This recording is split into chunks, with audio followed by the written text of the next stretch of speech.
שלום לכולם, קצת מאוד ברוכים הבאים למיינקראפט. אם אף אחד לא יודע, זה משחק הכי אהוב עליי. אם שיש פה תרנגול, עכשיו לא. אז תראו את הרכבת התחתית שאני בניתי אותה. רוצים לראות למטה איך נראה? תראו איך בניתי אותה. שם זה מכונות כרטיסים אוטומטיים, שם זה מעלית אבל לא גמרתי אותו. אז אני תכף אגמור אותה ויהיה משופץ טוב. אני אחזיר את הסרטון ויהיה כבר חזר טוב. שלום כולם, סוף סוף חזרתי.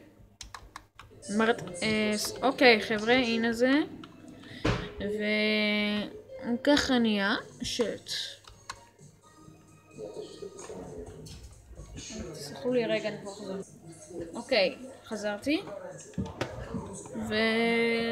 מה שרציתי להגיד זה עכשיו אני בניתי, כאן זה שפת הרציף וכאן זה הסרקט.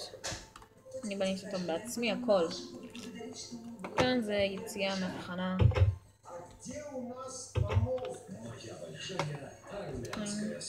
אני בניתי הכל בעצמי.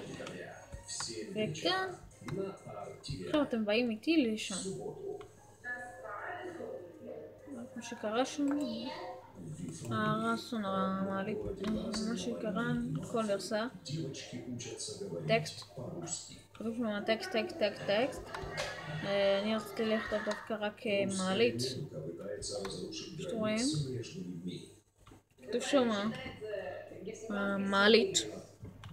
כתוב באנגלית טקסט. סתם שטויות. כתוב את זה?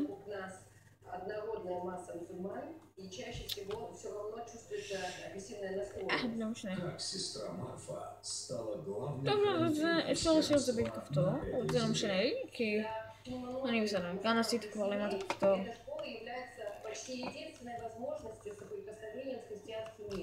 משנה, טוב יאללה, תודה רבה שצפיתם, תעשו לייק אם אהבתם ויאללה ביי. זה היה קצר מאוד, תודה רבה, ביי.